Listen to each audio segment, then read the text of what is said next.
there's a trans woman sitting in the audience.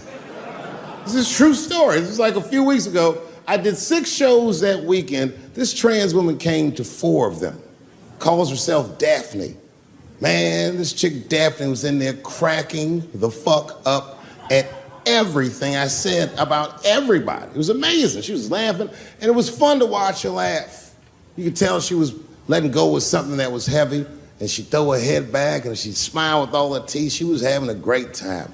And the more fun she had, I felt bad, because I knew I had some trans jokes to unload.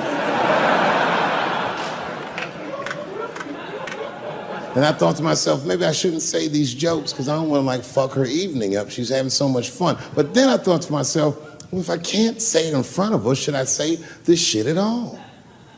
So I let her rip. To my surprise, Daphne laughed harder at the trans jokes than anybody in the room. In fact, everybody in the room would look at her to make sure it was okay.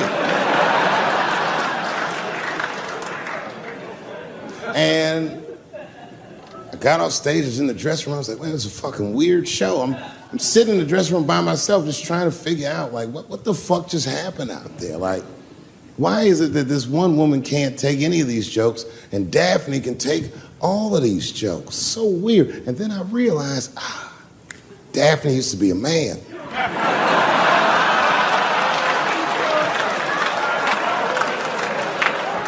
So now I go out of the dressing room and like you can see like all the staff is there like cleaning the club up, the audience had gone, and sitting at the bar by herself was Daphne. And she's like, hey, Dave, come join me for a drink. And I don't want her to think that I'm transphobic or nothing, so I'm like, fuck, I guess I could have at least a drink. And we get some tequila and we're sitting there. And she was fucking cool. Turns out that Daphne, she wants to be a comedian. She was asking me for advice, and I told her advice and all that shit. And then she says to me, she says, boy, you sure do get a bad rap for your trans jokes. I said, Daphne, thank you, but you don't have to say that. I hope I didn't offend you. She goes, no. She said, in fact, I read about you in the New York Times. I said, you did? She said, yeah. She said, I thought it was interesting that they blamed you for R. Kelly. They said you normalized him for telling jokes about him. I go, yeah, they said that. She goes, I wonder why they never said that you normalized transgenders by telling jokes about us. And I'd never thought about that. It never occurred to me. And we started making out. And then like, I reached up just to see what it felt like. I was like, what? And it felt like pussy, didn't it? It was just like. Now, I was hanging out with a friend of mine. He's a white guy, you know. We were just hanging out. And we were lost in the city, we were smoking a joint. Now, I don't know if it was a coincidence that we were lost and high and shit, but. My white buddy, he was smoking a joint. Dave, it's the goddamn cops.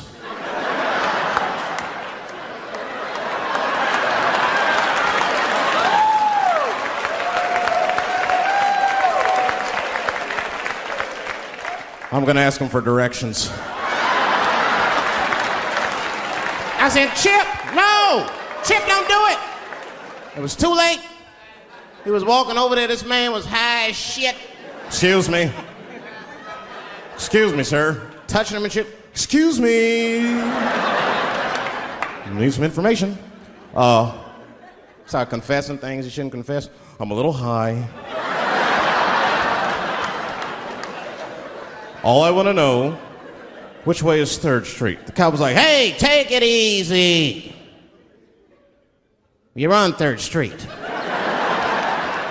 You better be careful. Go ahead, move it. Move it. And that's all that happened. That's the end of the story.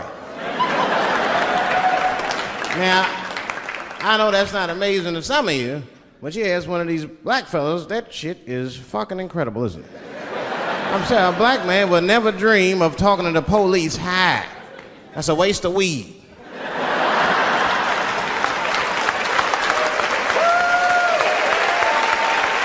Serious. I mean, I'd be scared to talk to the police when I'm sleepy. They fuck around and get the wrong idea and shit. Oh my God. That nigger was on PCP, Johnson. I had to use necessary force. You saw him. No paperwork. Just sprinkle some crack on him. Let's get out of here. That's how it is. But at the time, I didn't think there was anything racial about it. I was just like, man, Chip, you got fucking lucky. You better be careful. But then another time, me and Chip are driving. Now, I'm not driving. Chip is driving, and he's driving a little crazy. He's been drinking. Now, I don't like to let my friends drive drunk, but, you know, I was smoking a joint. I couldn't really say shit to the guy.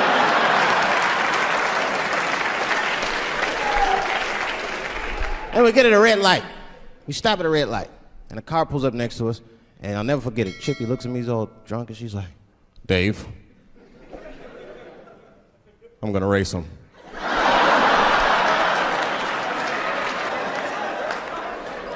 I knew it was a bad idea, but I was high. I tried to explain to him it was a bad idea, but all that came out was, well, nigga, sometimes you gotta race, I don't know.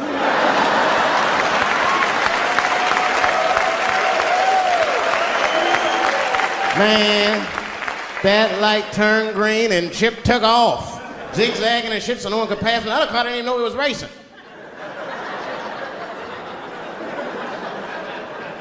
Then the police seen us and pulled us over. Now you understand, I'm scared as shit. I mean, come on, the car smells like weed. I've been speeding, this man is fucking drunk. I was scared. Chip was not scared at all. It was weird, he didn't even turn his radio down. Isn't that weird a little bit?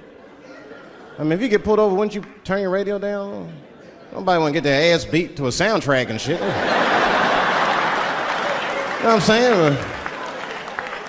Chip had the music blasting, we're not gonna take it.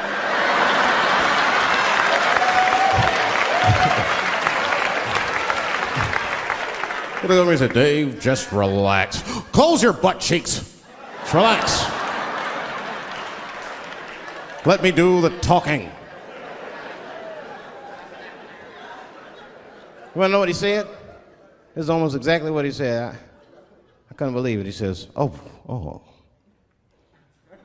Sorry, officer, I didn't know I couldn't do that. I was fucking shocked. The cop said, well, now you know. Just get out of here. Just get the fuck out of here. Chip said, okay, I will, sir. Thank you. What? What's wrong with you, Dave? I didn't know I couldn't do that. He said, that was good, wasn't it? Because I did know I couldn't do that.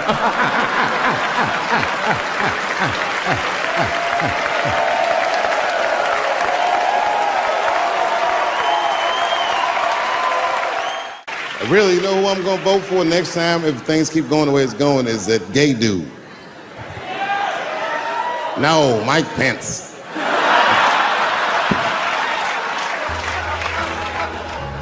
Now, this is the same club, the Punchline. This is 15 years ago, and I had just gotten back from my infamous South Africa trip. And I came to the Punchline just to cheer myself up.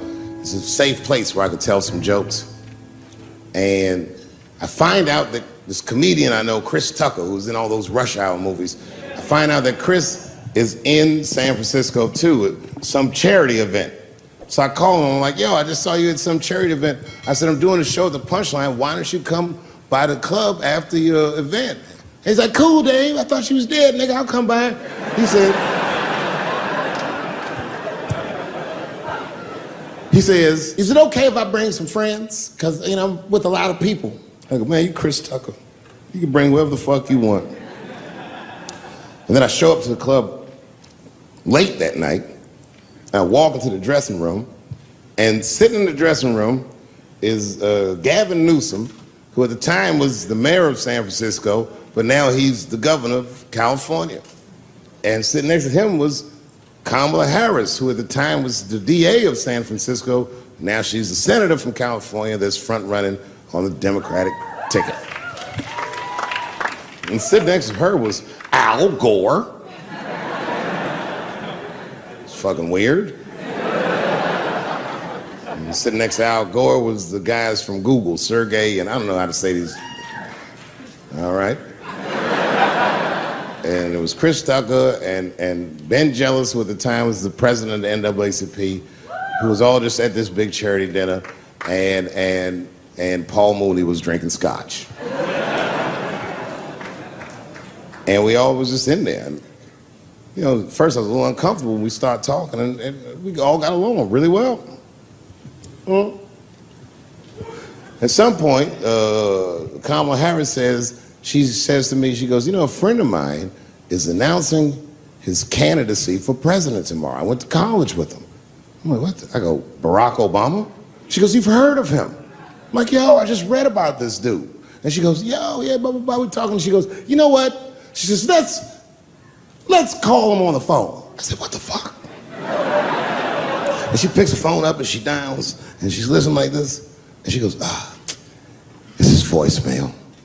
And she gives me the phone, she goes, leave him a message.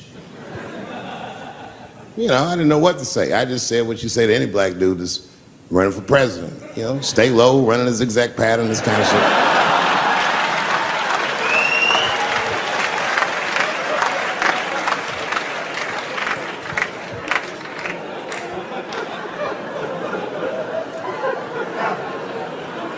And then the last thing I say is, you know what? I said, sir, I really do believe you can do this. Like, man, I'm wishing you luck. Now, next day I wake up and go for coffee at a place called the Embarcadero. It's like an eatery by the sea in San Francisco. And I'm walking to the coffee shop and there's a police line and I can't cross the tape. But then I figure, fuck it, I'm Dave Chappelle, so I go into the thing like this. And the police yoke me. These motherfuckers like tackle me immediately.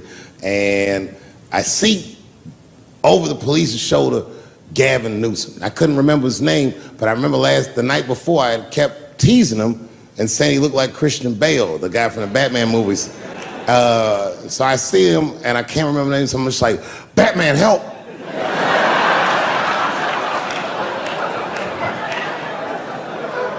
And he stops, he's like, Dave?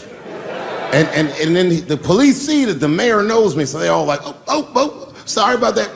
And he's like, hey, back up, everybody. And he just picks me up. He's like, I'm really sorry about that. I'm like, I'm fine, don't worry about it.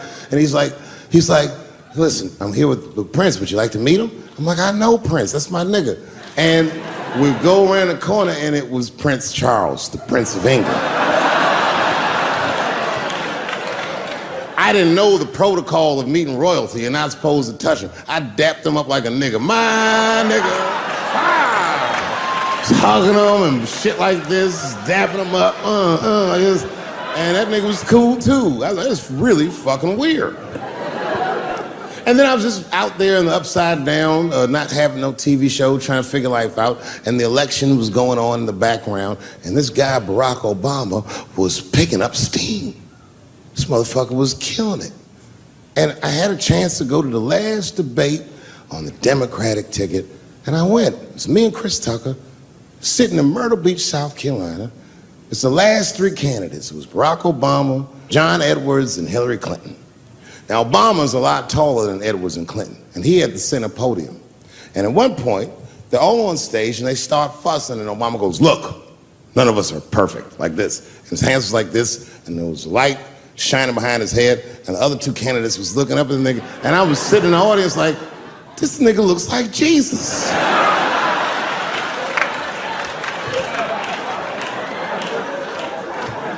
And I realized in that moment that I was looking at the next president of the United States. I was certain of it. I couldn't explain it, but I knew what I was seeing. And I got really excited. And I'm not that kind of guy. I said, I gotta meet this motherfucker. So I stayed. They were all on stage doing interviews, and I just waited. I was waiting and waiting, and then John Edwards was done with his interviews first, because everybody knew he wasn't going to win. And I see John Edwards, and I said, hey, Senator Edwards, I just wanted to say hi, and that motherfucker looked at me like, I'm like, fuck you, nigga, you gonna lose anyway. And then he left, and then Hillary Clinton just walked by me in one of them Steve Harvey suits.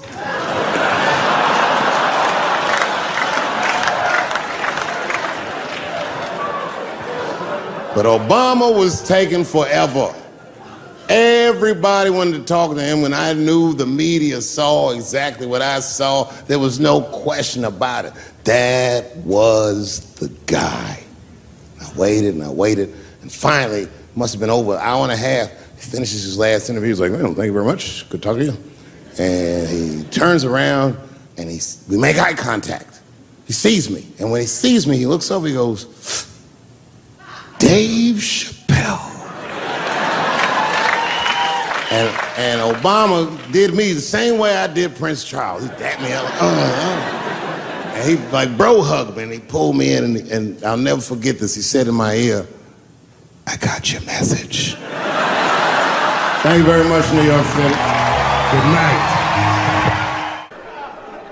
You gotta make life interesting like that, because the shit is flimsy. Life is flimsy. You think you're gonna live forever, you ain't not gonna live forever. It's dangerous out here. We know what's going on. I travel now, you know. I used to think D.C. had the roughest ghettos in the country. Nah, nigga, I have seen some shit now. Oh, there's some rough areas outside of D.C. Yeah, everybody should go to the ghetto. I was taken to the ghetto one time. That's the worst. When you get taken and you're not expecting to go. You know, usually you want to know when you're going to the ghetto, like, I'm going to see some wild shit. I got to prepare myself. I'm going to see something crazy. When you're taken, it's different. I had a limousine driver. It was after a show. It was late at night. It was like 3 in the morning. I had a limousine driver. He was a nice guy, talking to me and shit. Oh, hey, where you from, dog? D.C.? Word? That's a rough city, man. And his cell phone started ringing. Hold on 1 second. Hello? Oh, what's up, nigga? What? What the fuck? Slow down. What? What the fuck? No! No! No! Fuck that, nigga. Fuck it. I'm on my way.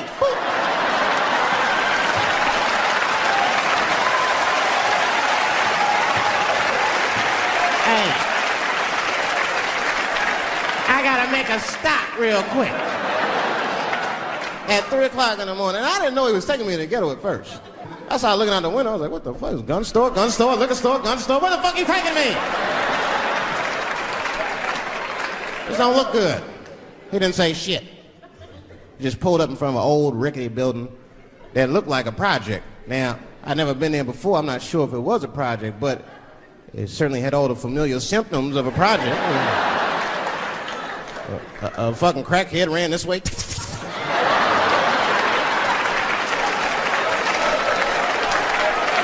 And then another one jumped out of a tree and shit.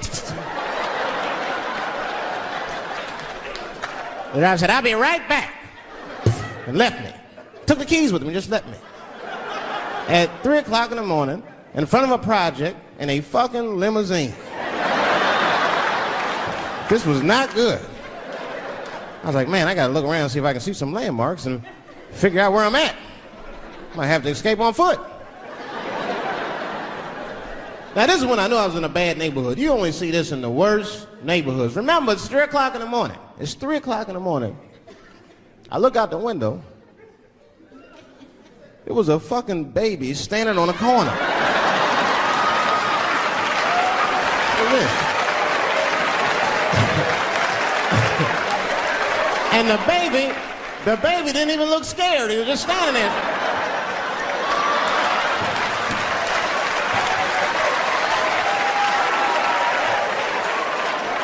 I mean, it made me sad, really. You know what I mean? Because I wanted to help the baby. I was like, I don't trust you either. I'm sorry. Click. Click. The old baby on the corner trick, eh? I'm not gonna fall for that shit. Where's this limousine driver? You know, I start feeling bad. As time goes by, I start feeling worse. Like, man, what is wrong with me? What the hell's wrong? I'm scared of a baby. And this baby could be in trouble. He might need my help. I got to do something. But I wasn't going to get out the car. I'm serious, man. I just cracked the window a little bit. There's an old limousine. I can roll it down.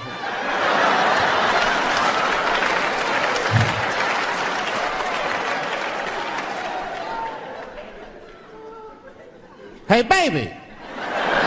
Baby, go home, man. It's 3 o'clock in the morning. What the fuck are you doing up? The baby said, I'm selling weed, nigga. I said, oh, shit.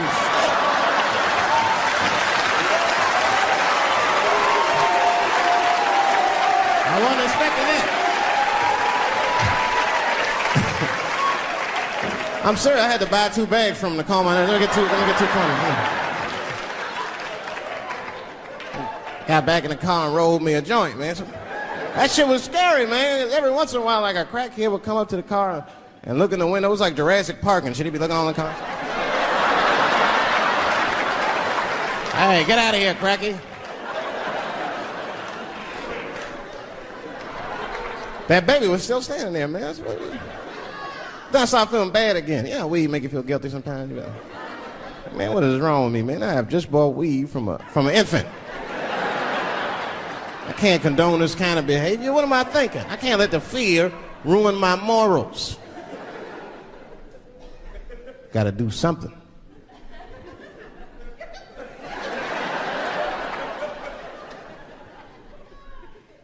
Hey, baby. Stop selling weed, all right? You got your whole life ahead of you. He said, fuck you, nigga, I got kids to feed. I said, God damn.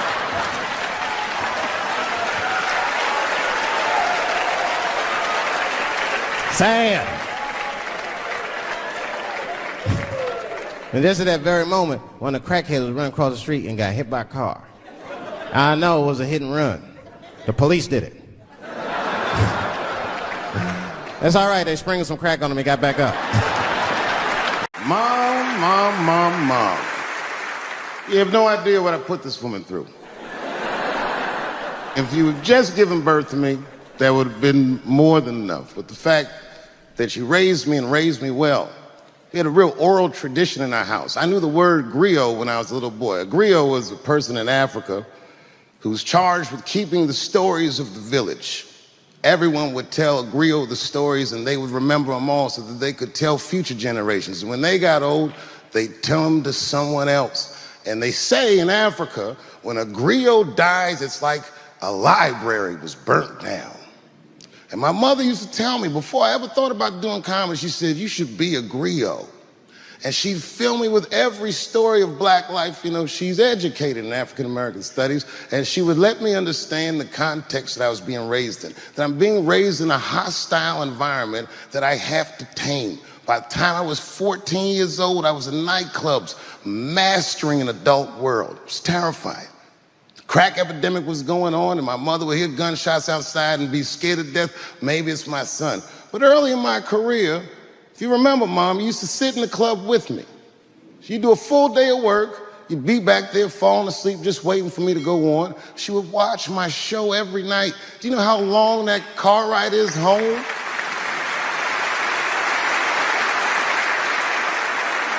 How many of you have ever heard your mother say, pussy jokes were a little too much tonight, son?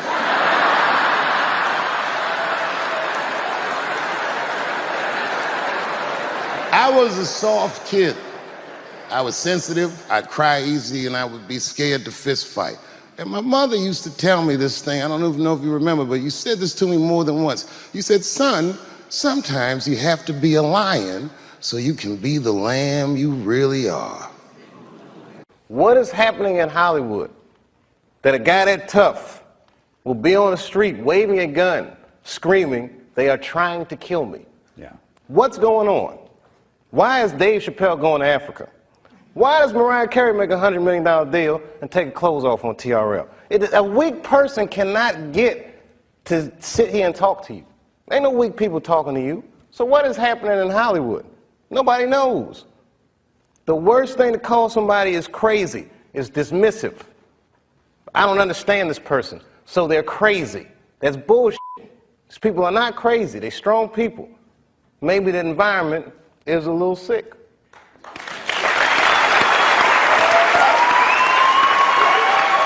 I gotta tell you something, and I don't talk about it often. Have you ever worked all your life for something and have it not work out? That happened to me. It was tough. Think about it. I was gone for 12 years. It's not a little bit of time. It was hell. I watched other niggas that I knew become very famous. I watched the world go on without me. I mourned the loss of it, and after a while, I didn't care. Coming back was terrifying. I understand what I am. I really do, more than anybody. Like when they write about me in history, I'll be dead reading it like, yeah, I knew they'd say that. I swear to God, this might be the noblest of professions. Robin Williams had a bar that I loved. He said, comedy is the only job you can have where you can use everything you know. And that's true. You can use more than you know. You can use what you think. Use it. Don't be afraid. Don't let these bitch-ass niggas button your lip. I watched one of these nature shows one time, and they were talking about how a bushman finds water when it's scarce. And they do what's called a salt trap. I didn't know this. Apparently baboons love salt. Okay. So they put a lump of salt in a hole, and they wait for the baboon. The baboon comes, sticks his hand in the hole, grabs the salt makes his hand bigger, and he's trapped. He can't get his hand out. Now, if he's smart, all he does is let go of the salt. Baboon doesn't want to let go of the salt. Then the bushman just comes, takes the baboon, throws him in the cage, and gives him all the salt he wants. And then the baboon gets thirsty. The bushman lets him out the cage. The first place the baboon runs to is water. The bushman follows him, and they both drink to their fill. And in that analogy, I felt like the baboon. But I was smart enough to let go. I think that America needs an honest discourse with itself. It's like the greatest country in the world by default. You know what I mean? But we could actually be the greatest country that ever existed if we were just honest about who we are and what we are and where we want to go, and if we learn how to have that discourse. Things like racism are institutionalized. It's systemic. You might not know any bigots. You feel like, well, I don't hate black people, so I'm not a racist. But you benefit from racism just by the merit of the color of your skin. There's opportunities that you have. You're privileged in ways that you may not even realize because you haven't been deprived in certain ways. We need to talk about these things in order for them to change. I do the show. I walk down the street, black people like it, white people, the generations, it doesn't matter, because it needs to be talked about. It's like the elephant in the living room that nobody says anything about. So when the Bigsby thing came out, there was a lady from Texas that called Comedy Central, I mean, damn near 100 times. She was furious with me. I wasn't mad at her for being mad at me. It's like, okay, that's good, you know. Not good that she's mad at me, but she's entitled to her opinion. And maybe she's right. I don't know. I just thought it was funny. That's what I did. I'm a comedian, man. That's how I look at the world, and that's what I'm spitting out. So I don't judge people or not like people for thinking. People that I love tell me I go too far sometimes. Maybe I went too far, but I did it. You know. And plus, the only way you know where the line is to cross it. And I think that what is life if nobody's crossing the line? You just want to try to be on the right side of history, and sometimes what's going on in the immediate present is not as important as the long term. The truth is permanent, and then everything else fall by the wayside. I want to say one thing today just made me think about. For all the things that I've done, I'm most renowned for what I didn't do. I've made decisions in my career that a lot of people have called insane. 2004, I had a $50 million deal on the table, and in a crisis of conscience, flipped the table over and walked away. Went to South Africa. Everyone said I was running away from the money. That is not true. In fact, I still want that money.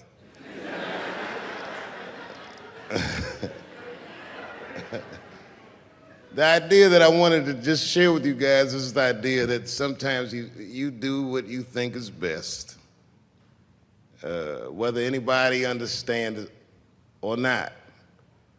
I heard a story about my father where someone told me he used to do statistics for a company in D.C. The company he did statistics for started doing business with the South African government, so he quit his job. It's caused a lot of problems between him and his wife. It's hard for a man when he can't provide for his family the way he wants to, and he suffered through it. And a generation later, when I had my crisis of conscience, I was able to go to a free South Africa and get away from the heat. This idea that what you do in your lifetime informs the generations that comes after you is something I keep thinking about, something that is so much bigger than just ourselves. And today I'm standing in front of you guys, and I know you guys are like, oh, I know you're bored. But I see family of mine in the front row some who I've never met, and I just realize how all of us are connected. That my great-grandfather built something more substantial than buildings. He built a community, and he built, more importantly than a community, he built a way. You know, so I'm very grateful. Very grateful. Hello, police. I just saw him saying, you know what I mean? He's standing over like, so this is what black people talk about.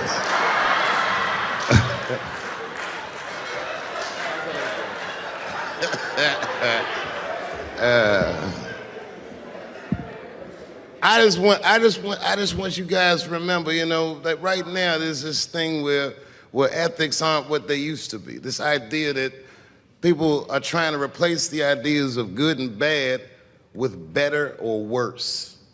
And that is incorrect.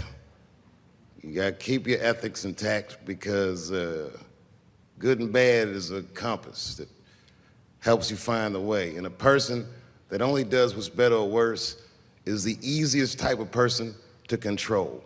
They are a mouse in a maze that just finds the cheese. But the one who knows about good and bad will realize that he's in a maze. So, that being said, I just hope that all of you guys transcend whatever you see as your obstacles and that you live outstanding lives and that you stay connected to your communities because you have so much power there, and that you grow your communities and you diversify your communities, and that you don't let anybody tell you you can't or to be afraid. It's okay to be afraid because you can't be brave or courageous without fear. The idea of being courageous is that even though you're scared, you just do the right thing anyway. So in 2004, I walked away from $50 million, and in November, I made a deal for $60 million. So,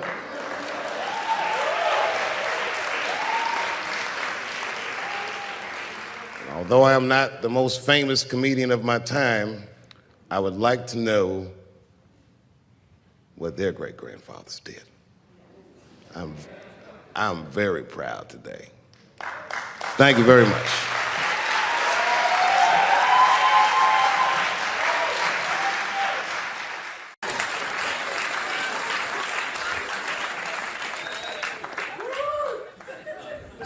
Kyrie Irving posted a link to a movie that he had seen on Amazon. No caption on the post or nothing like that, but apparently this movie had some, I don't know, anti-Semitic tropes or something. And it was some weird title like From Hebrew to Negro or something. And the NBA told me he should apologize, and he was slow to apologize. And then the list of demands to get back in their good graces got longer and longer, and this is where, you know, I draw the line. I know the Jewish people have been through terrible things all over the world, but you can't blame that on black Americans. You just can't. You know what I mean? Thanks to the one person that said that. A fair punishment would be he should just post a link to Schindler's List and y'all write your own captions.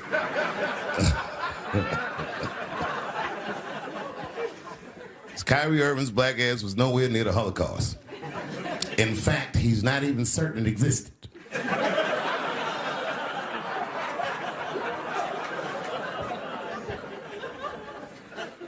I saw one news pundit screaming about Kanye. She said, mental health is no excuse for that type of language. Yes, it is, bitch. You can kill somebody if you're mentally ill. Listen, okay, I don't think Kanye is crazy at all. I think he's possibly not well.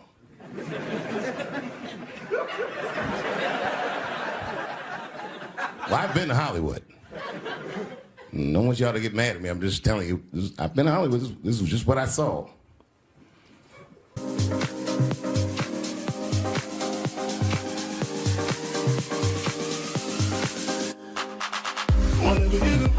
Don't fall for me, don't put your trust in me, don't even lie for me.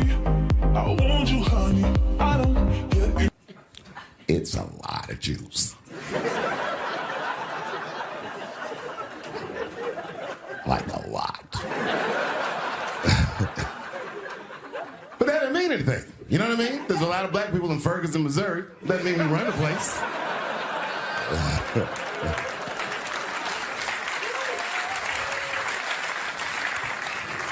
I could see if you had some kind of issue, you know what I mean? You might go out to Hollywood and your mind might start connecting some kind of lines, and you could maybe adopt the delusion that the Jews run show business. It's not a crazy thing to think, but it's a crazy thing to say out loud in a climate like this.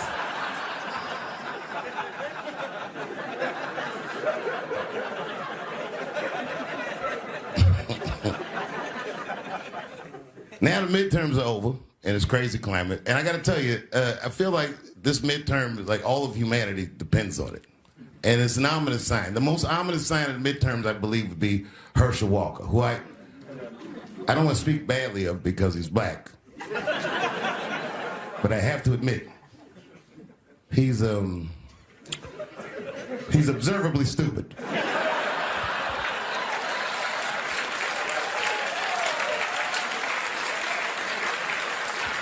Even when he's not talking, his mouth be open a little bit like. He's the kind of guy that looks like he thinks before he makes a move on tic-tac-toe.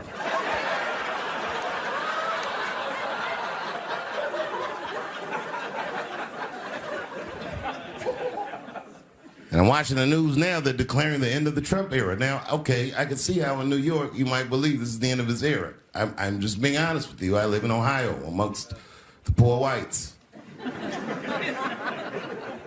A lot of you don't understand why Trump was so popular, but I get it, because I hear it every day. He's very loved. And the reason he's loved is because people in Ohio have never seen somebody like him. He's what I call an honest liar. Well, I'm not joking right now. He's an honest liar. That first debate, I'd never seen anything like it. I've never seen a white male billionaire screaming at the top of his lungs, "This whole system is rigged," he said. And across the stage was a white woman, Hillary Clinton and Barack Obama, sitting over there looking at him like, "No, it's not." I said, "Now, wait a minute, bro. It's what he said." And the moderator said, "Well, Mr. Trump, if in fact the system is rigged, as you suggest, what would be your evidence?" You remember what he said, bro? He said, "I know the system is rigged because I use it." I said, "God damn." And then he pulled out an Illuminati membership card and chopped a line of cocaine up and did it right at the podium.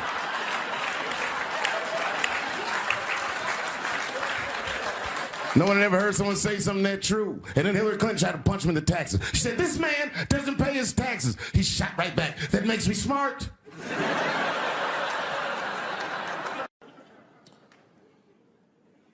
The second time I met O.J. Simpson,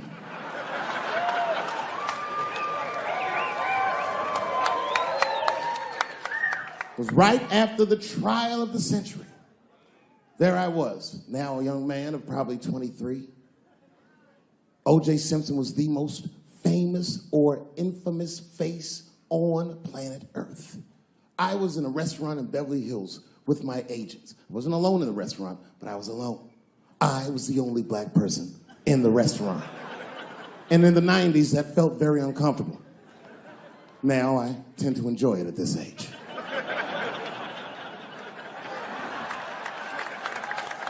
I was having dinner with my agent, celebrating a deal that they told me was lucrative, but I later learned fucking sucked. And suddenly, a group of women walked by. Every race was in that group. Black, white, Asian, Latina, white, and white again. They were all gorgeous. I watched them walk by.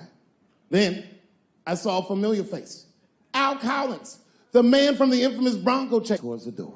Couldn't believe what I saw. And then, close behind him, was O.J. Simpson, newly released from jail. The restaurant fell still. I was shocked. I didn't mean to say it out loud, but it just came out. O.J. He stopped, turned around to see who said it, saw my black face, and correctly assumed it was me.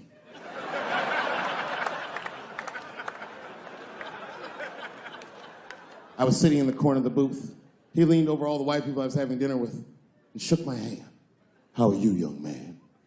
He looked in my eyes, and I could see in his eyes that he didn't remember meeting me the first time. And then he walked away. And I looked back at my agents, and all of them had nothing short of disgust on their faces. And the only one with the courage to voice their disgust was a woman named Sharon, who used to represent me. How could you, she said. How could you shake hands with that murderer? I said, Sharon, with all due respect, that murderer ran for over 11,000 yards.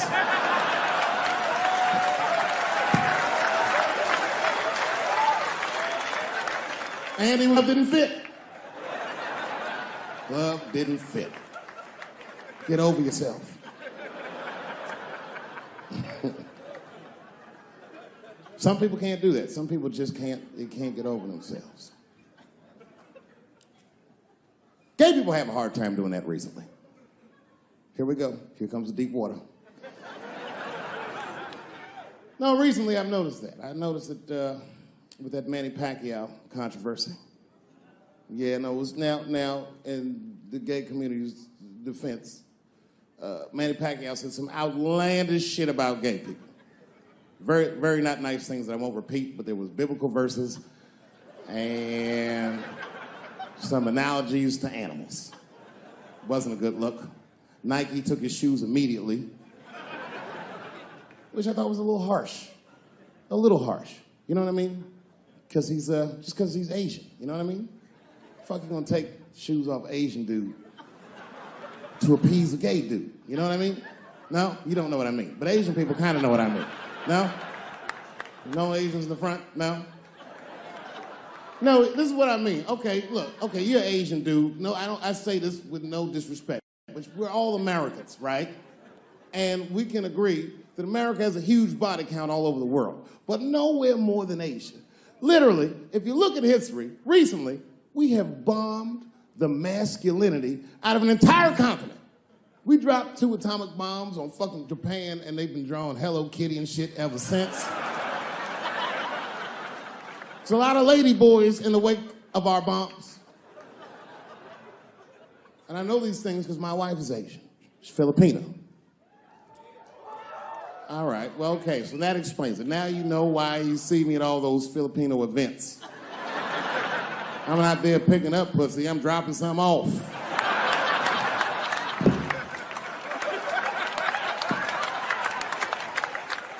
I take my wife to all that shit. I took my wife to see Pacquiao fight Mayweather. We sat ringside, okay? That was a quiet car ride home. That's what that was. But if you know what's popping in the Philippines, you know that they got a whole generation of kids in the Philippines growing up without their mothers. Yes, a lot of women in the Philippines go to the Arabian Peninsula, they come to the United back home, which is still one of the #1 staples in the Philippines economy, money that their expats send back to the Philippines. The men, on the other hand, are left rearing children, twiddling their thumbs, waiting on their wives' checks. These men have been fucking emasculated. And then suddenly, a boxer rises from amongst them and reinstates their manhood with his motherfucking fist. This is not the guy you're supposed to ask, what do you think of homosexuals? He's not your champ. Shit. That's why I don't have a sneaker deal, because if you say something that people don't like, they'll take your fucking shoes off. Road ahead. They've got the longest mental gap to bridge. That's all I'm saying. Because, you know, whenever I see one of them T's on the street, I don't mind them, but I'll be like, man, I miss Bruce. I'm sorry, guys. I'm 42. I remember Bruce Jenner. Before the Kardashians, before all that, this motherfucker was a white American superhero. It was amazing. He was beating Africans at track and field. We'd never seen anything like it. He was on my cereal box growing up. You know how much of that cereal I ate, nigga? I didn't know he was gonna do that.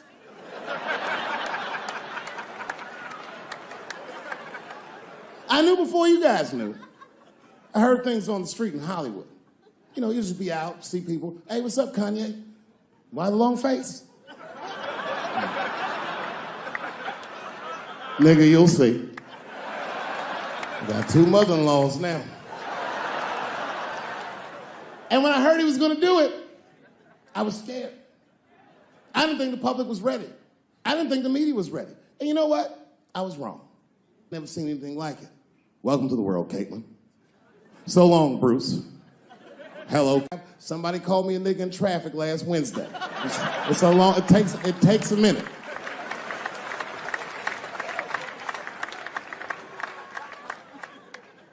My wife's friend, Stuart, told me that. My wife has a lot of gay friends. Stuart's their leader. She has a lot of gay friends. And I don't like them.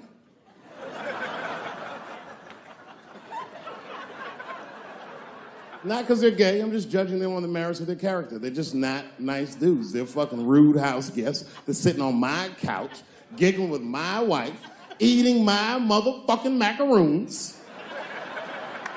And I come in, they act like the party's over. Hey, Stuart, what's going on? This guy talks to me the way a cat would speak if a cat could talk.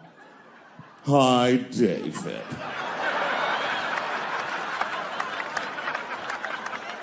Stuart, what's all the beef, man? What's going on? He always wants to have some kind of gay political argument. The last one was about a petition in federal court to take the words husband and wife out of the law. I said, well, why would you want those words out the law? He said, because it discriminates against same-sex couples. I was like, niggas, please save me the semantics. Just trust me, take your chips and get the fuck out of the casino. You're about to decide, talk that over amongst yourselves, and whichever one of you is gayer, that's the wife.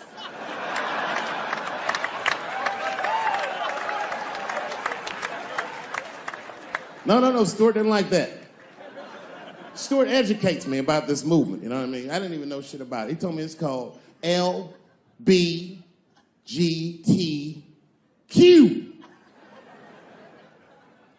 I was like, what the fuck is the Q? Does that even make sense, Q? Turns out Q is like the vowels. That shit is sometimes Y. It's for gay dudes that don't really know they're gay. You know what I mean? Like prison fags who are like, well, I'm not gay, nigga. I'm just sucking these dicks to pass the time. I'm not G, I'm Q. Ugh.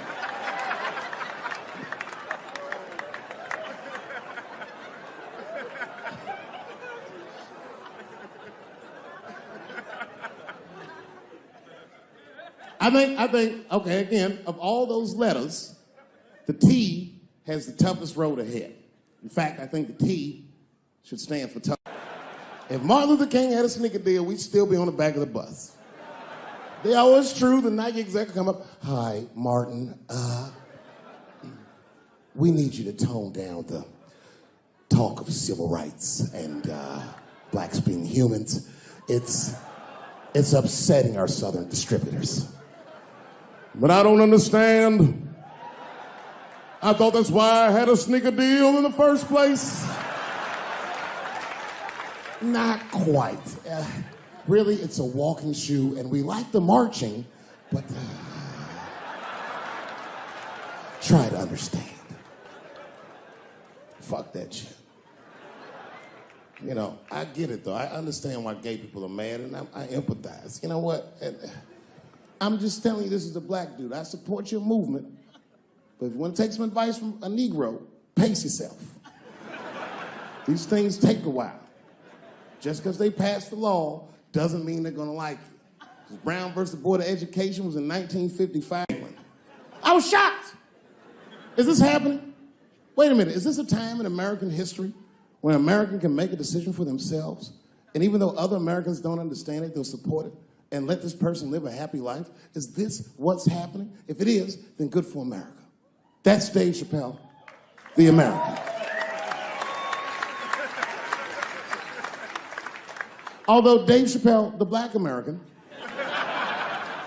he was a little jealous. I was like, how the fuck are transgender people beating black people in the discrimination Olympics? If the police shot half as many transgenders as they did niggas last year, it'd be a fucking war in LA. I know black dudes in Brooklyn, hard street motherfuckers that wear high heels just to feel safe.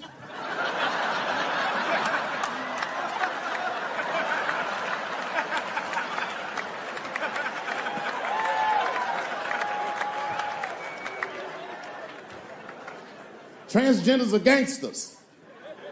I used to do business with a transgender in Hollywood. Man, everybody would be scared of her in the boardroom. She'd walk in there, newly minted woman, high heels, purse. Shit.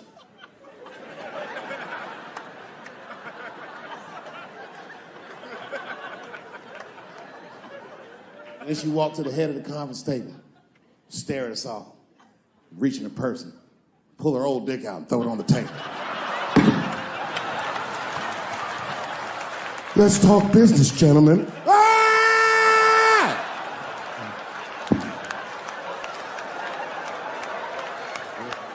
Shit is scary as fuck. If your best friend pitched that to you, you'd be horrified. Yo, nigga, let's go to the hospital and cut our dicks off and make pussies out of them shits. What? Can't we just get matching jackets or tattoos or something?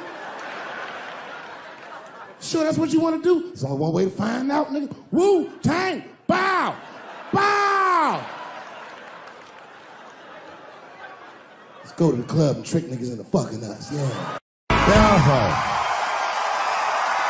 Thank you. Thank you very much.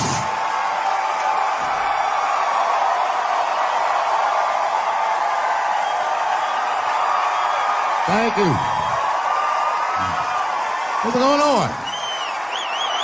Good to see everybody out here tonight. Thank you. Hey, have a seat. Everybody be comfortable and relax. Oh my gosh, good to be back in Austin, Texas. It's good to know that plaid is back in. Most of the dudes I meet around these parts are dressed like a dyke in New York, so I'm glad to see that.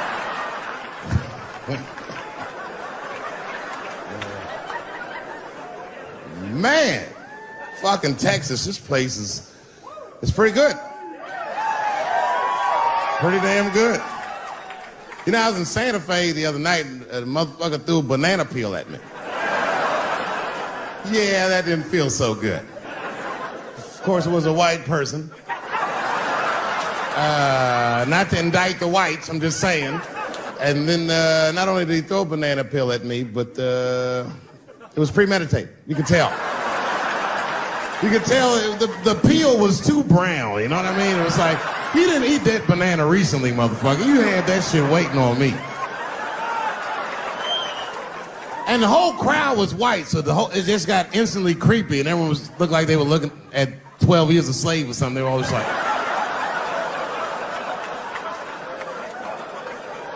who the fuck does that? And then they arrested the guy, which was... I said, someone's gonna fuck you in the butt in the holding cell. You know that, right? Can't just be throwing banana peels at Dave Chappelle. They're not gonna let you get away with this.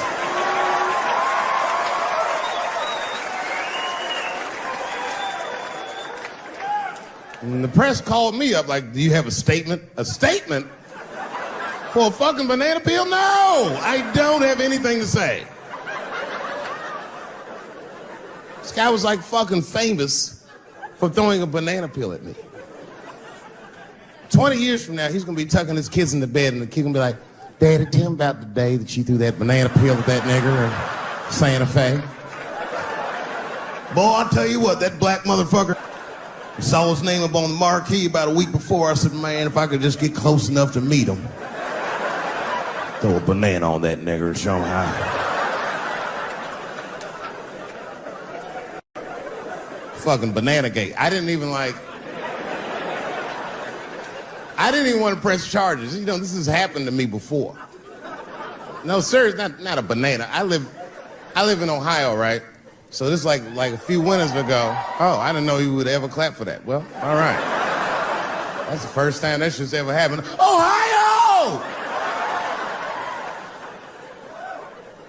Anyway, I live amongst the whites. Small town in Ohio. And it was wintertime, and it had snowed recently, so there were huge snowdrifts on the street. I was walking with my sister. Now, my sister was dressed in all Muslim garb, as were her children. And I was dressed as Dave Chappelle. And we were walking and just talking about something, and a car sped around the corner, and the window came down, and somebody threw a snowball and hit me right in my shoulder. I didn't know what was going on. Why was this happening? Because I am black, because she's Muslim, because I'm Dave Chappelle. I couldn't tell. But again, I knew it was premeditated. Because who the fuck has a snowball in a warm car? Way through, lady, because he went around the corner and got stopped at the red light. He was caught in the traffic. So then I ran out into the street and I just tapped on his window. Hey, my man, can I just talk to you guys for a second? Come on out for a second. I just want to talk to you. There's 4 young white dudes in the car. They were like, just chill, bro. I said, relax. I just want to talk. Now, this is an old black trick. Really, I didn't want to talk. I was going to fuck them up. So, if you're ever caught in traffic and a black guy starts saying he just want to talk to you, don't open the door, nigga. Even if he's me, smiling at you. And they were like, chill, bro, just chill. And then the one guy in the back seat, I don't know what, he was just cockier than his friends. He was like, fuck it, man. I'll get out the car. And I started yanking on his door. Let me help you, motherfucker. Let me just help you out. And I didn't notice his window was down. And he threw a snowball and shit hit me right in my chest. Pow. He said, fuck you, you fucking nigger. And then the light turned green and they sped off. And I smiled from ear to ear. I looked at my sister and she said, I got the plates. And I was happy as shit because throwing a snowball at a motherfucker is a misdemeanor assault. But if you call me and me and my sister start dancing, we gonna send this motherfucker to jail. Now I didn't notice it, but while I was yelling at him, a crowd of all white people had formed because it was an all white town. And I was like, uh-oh, I thought I was gonna get jumped. And one of them white guys stepped down and was like, I didn't like that at all. This is not what this town represents. I don't want this goddamn stuff in my vicinity. And another white guy was like, yeah, I didn't like it either. And then an old white guy stepped out of the crowd and said, young man, if you're going to fill out a police report, I would like to come with you and do the same. I said, you guys would do that for me? And the whole crowd said, hooray! I said, come on, y'all. I look like Malcolm X going to see Brother Johnson with a trail of white people.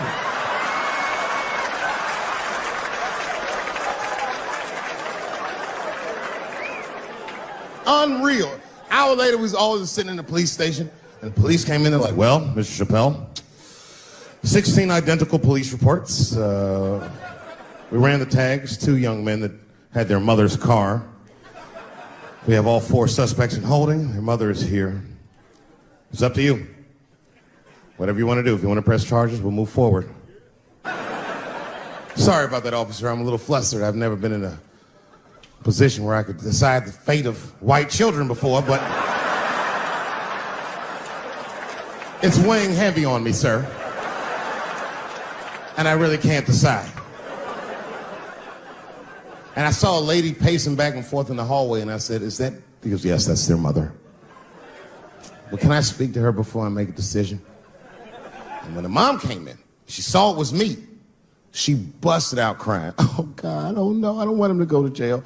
I am so sorry. I didn't raise him to do this. We love your comedy. We love you at the house. I said, miss, please, just, all right, look, I don't necessarily want your son to go to jail either.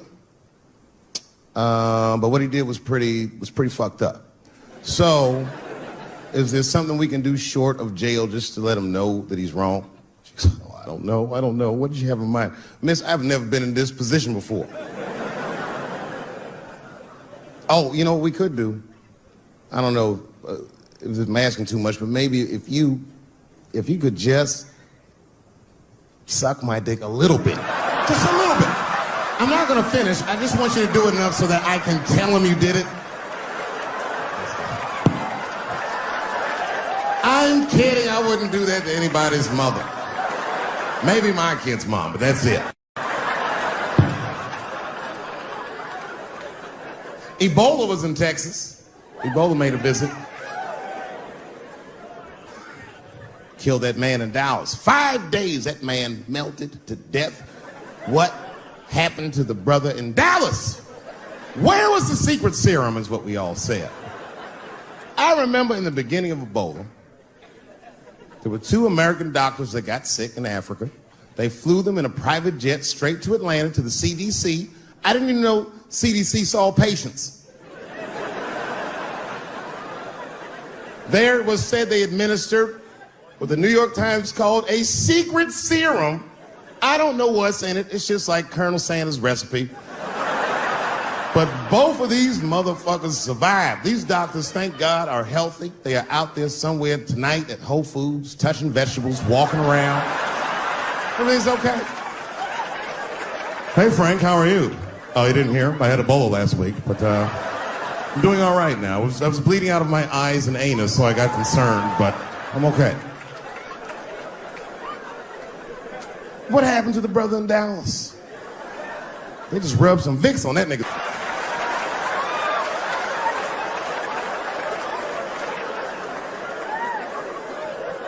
I knew he wasn't gonna make it. I already knew. Sad. I saw in the New York Times, they said Ebola is the new AIDS. Whew. Isn't that something? Here I am thinking that old AIDS was working just fine. And they already have a new AIDS out. Isn't that amazing how they do that? Isn't it weird how there's a disease that just starts in 1980 and it doesn't kill anybody but niggas, fags, and junkies? Isn't that a fucking amazing coincidence that this disease hates everybody that old white people hate?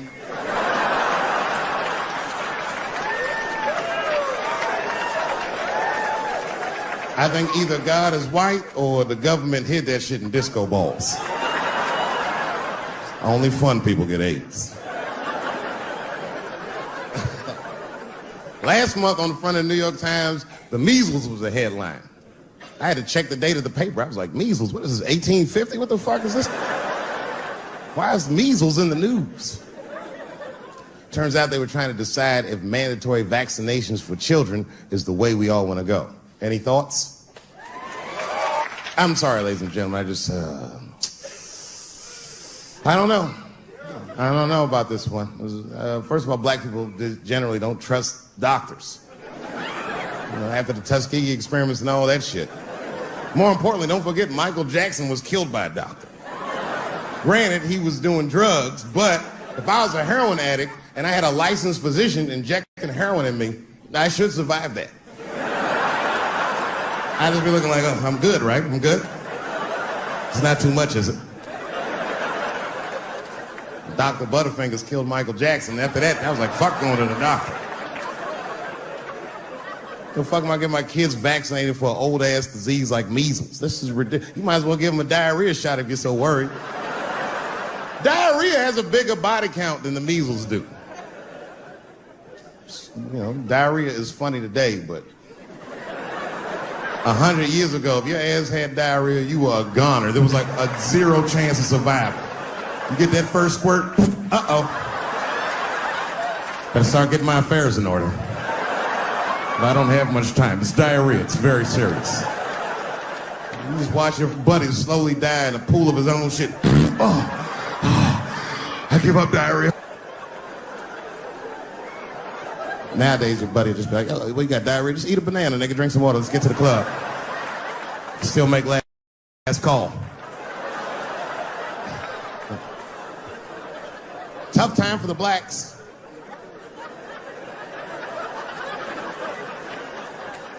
These are not good times for the blacks. I don't know if you know what I'm talking about, right? Police are killing us again. It's a very unfortunate set of circumstances because we were doing very well. You know, America has a racial hot seat. I think we can all agree that that's the truth. And we can also agree that that hot seat is traditionally occupied by African Americans in general, African American men in particular.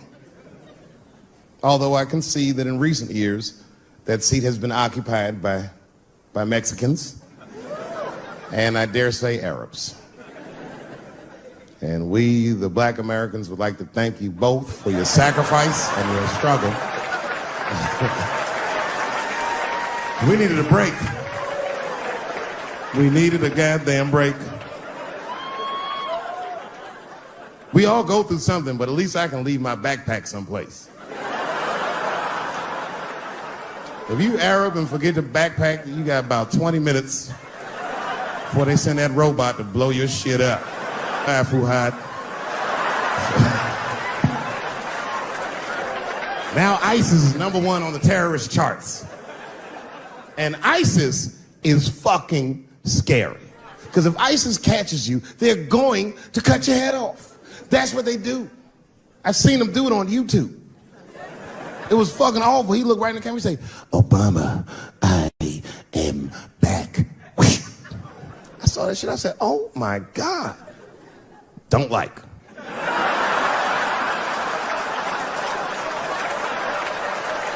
How is this guy cutting people's heads off on YouTube? I can't even post a dick pic, and this motherfucker is decapitating people.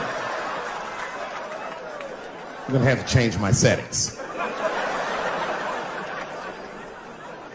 You know, everyone has it hard, but I think harder than black people and harder than Arabs and harder than Mexicans, you know who has it the worst? Fat black people.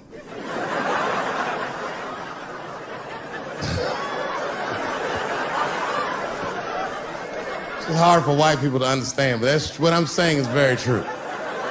Fat black people have a really rough road because all manner of things kill white people, but you know what kills more black people than anything, more than police and terrorism? Salt, nigga, regular. Here, white people are getting Ebola cures and shit, and meanwhile, I'm dying from fucking the flavoring.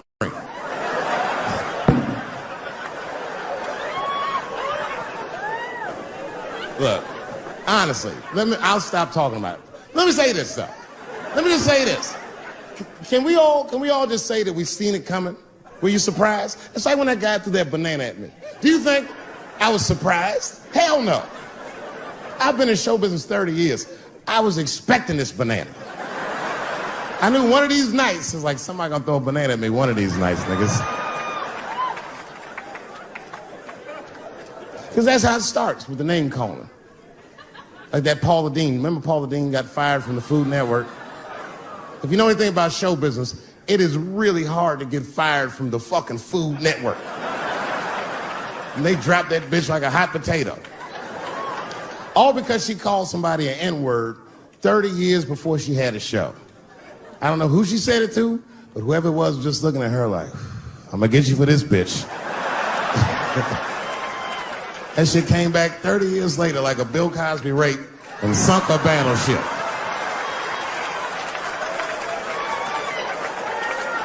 And every black person was mad, but we weren't like that mad. I was just like, well, how's this bitch gonna call me a nigga when she taught me how to fry chicken? That's not fair.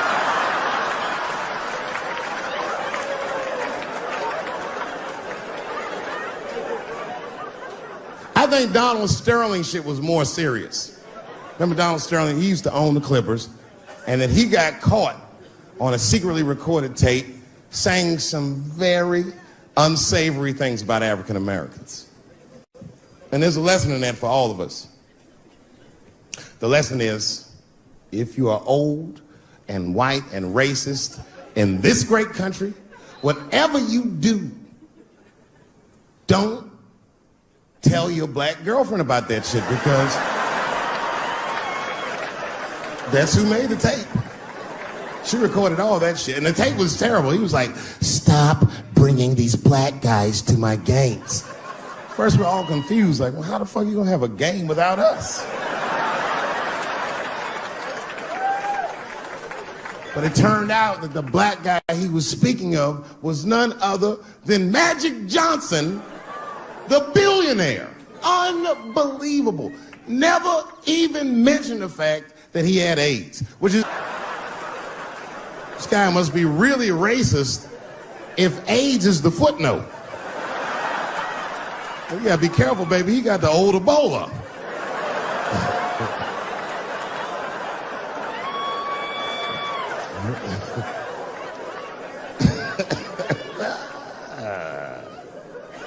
You can say what you want about that girl, but I'm gonna tell you right now, she is a goddamned hero.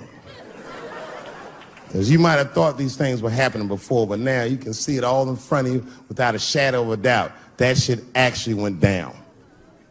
She sucked that old guy's dick.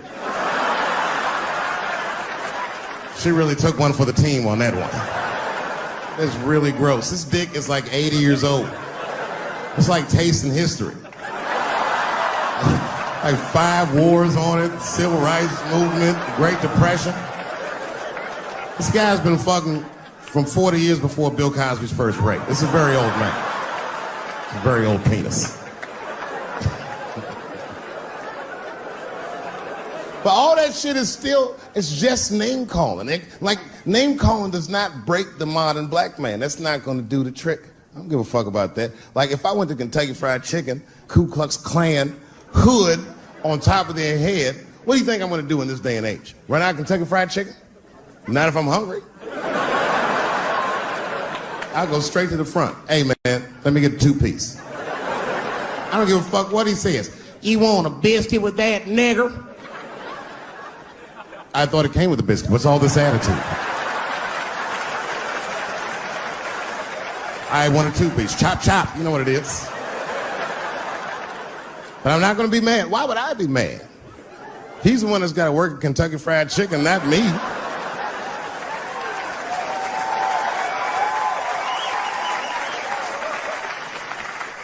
Well, how about this? What if I lived in Austin and I had a white girlfriend? It's possible in Austin. As a matter of fact, some people say it's necessary, but that's not the point. And me and my white girlfriend at home one night and we're just doing what lovers do. Maybe she's butt naked and she's down on one knee giving me a hand job. I love a good hand job. And she's really jerking me off. You know, getting her obliques nice and tight. I got a huge dick, so she's like, And I'm like, wow, this really feels wonderful. I think I'm gonna come. Nigger. I know, that's a tough one.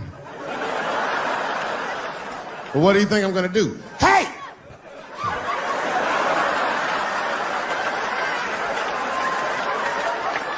That's no time for integrity, ladies and gentlemen. I'm busting that nut in her face.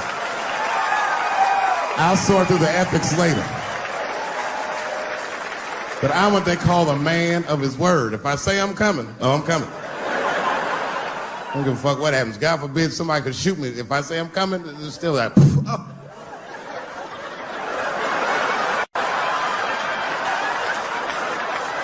Doesn't mean I like getting shot.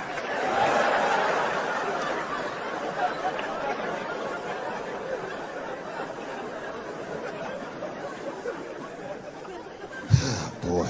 Yeah, tough time for the blacks.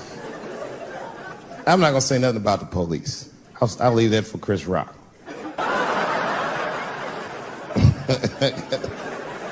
The other big sports story was fucking Ray Rice's tape. Anyone see that Ray Rice tape? I can't stop watching it. It's fucking awful. It's the most violent thing I've seen happen to a woman that was shot in color. Really fucking bad. Like, if I could have froze time at that moment and gave Ray Rice some advice, I don't think there's any way possible I'd be like, you should punch her in the face. It's a fucking terrible idea. At the same time, I also believe she shouldn't have rushed him. What the fuck was he like? Yo, you can't beat him, miss. Don't rush a motherfucker that's trained to stiff arm people in the clutch. He's gonna get the upper hand.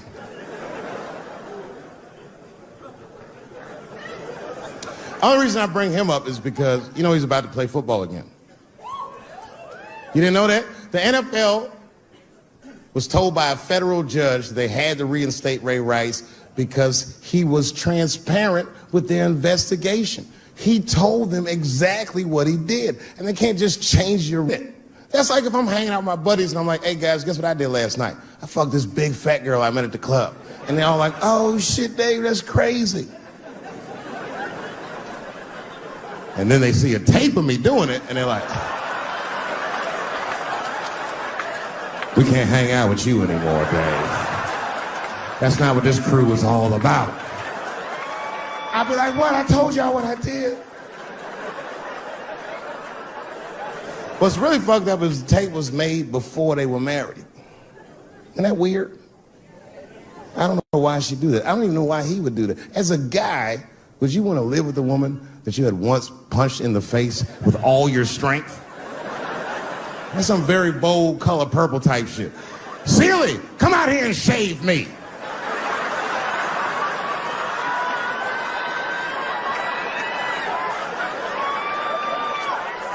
You out of your fucking mind?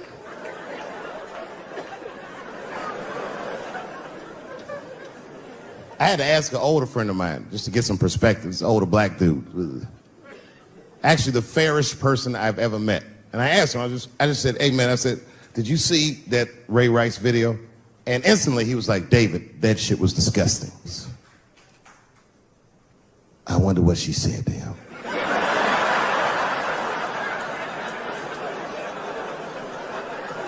I don't think that matters. I think the idea is you're not supposed to punch her in the face. My wife says terrible shit to me. My wife once called me a pussy in front of dinner guests. I know, I started to get mad, but then I was like, fuck it, she's probably right.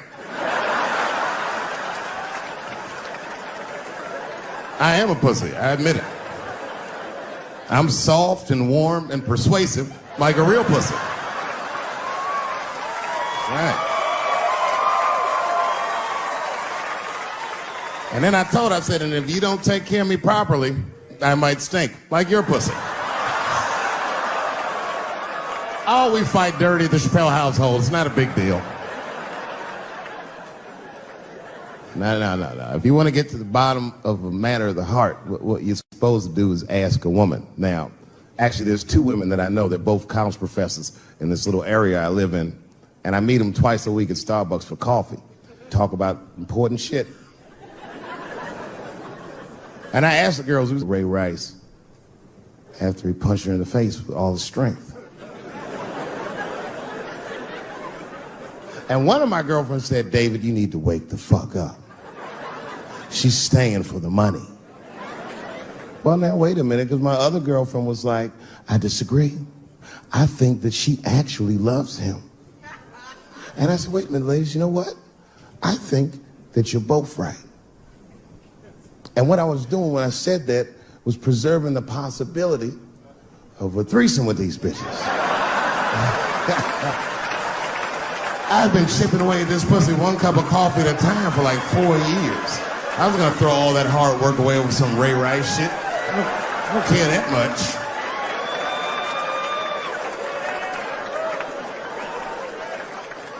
much. I'm just being real. It's fucked up, man. It's a tough time for the blacks. I love you too. And then here comes the banana peel. I'm waiting on it any second. You know that's how it starts. I saw in the paper today that the guy that threw the banana at me got arrested again because he threw a banana at another motherfucker in a bar in Santa Fe. Look it up online after the show. He actually did that. And that guy was black too. You know what the guy said he did it at night? He said, I did it because Dave Chappelle is racist. So, nigga, that's not the best way to handle that if I am racist. What if Martin Luther King just went around throwing tuna casserole on white people? Would that work? Huh? I seen your girl bubbling. She's drunk as hell, buddy. Listen, sir, I don't know what she's saying, but just take my advice. Get some water in her, or you're gonna have some dry pussy when you get home.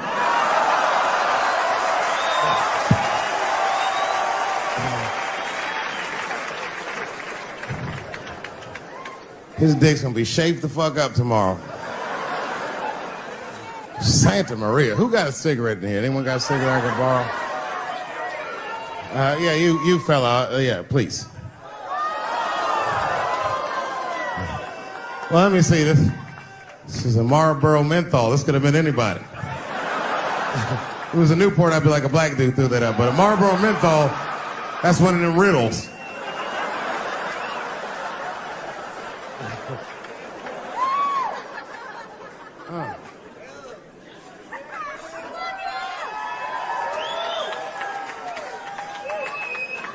Is the word pussy offensive? All right, just checking. I asked that crowd when we was in Denver, I said, is the word people? One was a woman in the front, she's older than me, maybe around my age, definitely a feminist. You know what I mean? Short haircut, plaid shirt, you know what I'm saying? And she didn't say it offended her. What she said is she said, I'm uncomfortable with that word. And I was like, really? You? And then before I could ask her why, there was one other guy, he was in the balcony. Now, I don't think he was saying this to me, but he said this. Everybody heard him say it. He goes, it's delicious.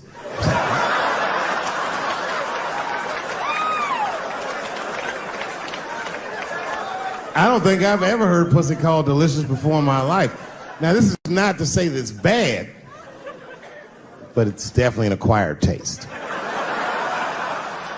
I don't think any of us tasted pussy our first time like, hey, it's good. It needs something.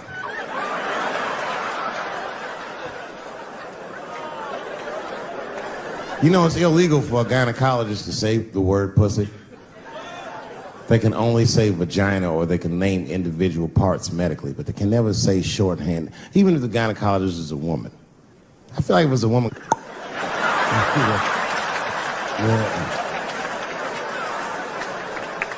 I don't think men should be allowed to be gynecologists. That shit is a conflict of interest. Even when my wife was pregnant, we used to go to the gynecologist. And he put her legs up in that stirrup like this. He'd be like, all right, Miss Chappelle, just try to relax. I push it back up, motherfucker, I got this. Just tell me what to look for.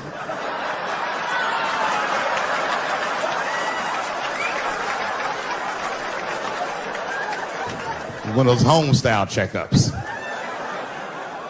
There's too many ethical questions when men do that. Like, can a gynecologist lose their license for smelling their fingers during an exam? Is that illegal? How could they not? These are men. It's like if you have a good barbecue, you don't even think about it. You just...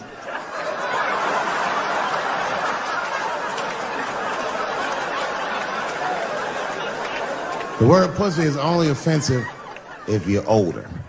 People my age and younger, I don't think we dance to that shit. That song come on the radio, say, I beat the pussy up. That's a song.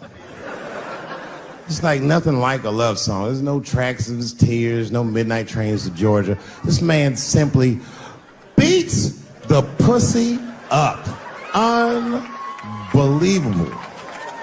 You don't even know if he's having sex with these women. They might just pull their pants down. He'd be like, bah! G-Unit.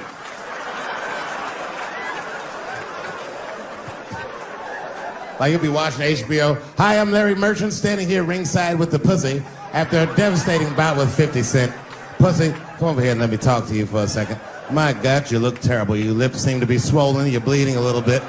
Tell me, pussy, what happened inside of that ring with 50? I don't know, Larry. I felt really good in the first round. I was ready to fight. It's warm and moist, and I don't know. It just hit me from angles I wasn't expecting. Front, left. Backside surprised me the most. Well, pussy, let's take a look at round 4. This is where it all went wrong for you. Here you come out of your corner, pussy. You fight really good. It looks like you got 50 with a right and a left, but then 50 slips you a jab, and there, right there. You see that? He punches you right on that that little bean thing you have on the top of your head. I don't know what that is. There's 50 just pounding away at that bean over and over, and that pussy gets rattled around like that. I don't think I was thinking anything, Larry. You know, I'm a real good defensive fighter. It's real hard to get to me. I've never been punched directly on my bean before. As a matter of fact, most fighters don't even know that bean exists. I guess he just hit me there and I lost control of my legs. I don't know what else to tell you. I like when Lil Wayne talks about pussy. Lil Wayne used to have that song. He'd say, I got a bitch that plays movies in my jacuzzi. And then it goes like this. Pussy juicy. That shit always makes me laugh, because no guy says that, you know what I mean? Only Lil Wayne would say some shit like that. If he was fucking a girl, she's like, is this pussy good? And I'm like, it's juicy. It's good. The pussy was juicy. That's why I'm not Lil Wayne, because if I was in a hot tub with a girl and I could tell that the pussy was juicy while I was in the hot tub, I'd probably get out of the tub. I'm a germaphobe. I just picture Lil Wayne like, what is this strange oil floating in my hot tub water juice? That shit was so funny to me, I must have wrote like no less than 40 jokes with the punchline pussy juice. And all of them worked to some degree 100% of the time. I'll do one more just so you believe it, okay? All right. And this next piece, it's a special episode of CSI. For some reason, Lil Wayne is guest starring as the lead detective, okay? That's the setup. Are you ready? Here it goes. Has anyone else been on this crime scene? No. It's very strange. This place is virtually undisturbed, no forced entry, no sign of a struggle. Shine your flashlight right here. I just slipped in something. What is this? What is this? It glistens in the light. Smooth to the touch. Pussy juice.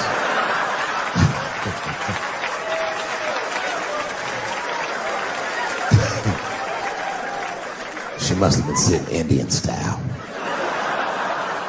39 more where that came from.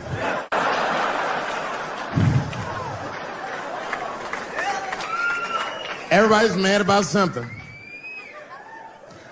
Recently, I got attacked online by some gay bloggers, and it hurt my feelings.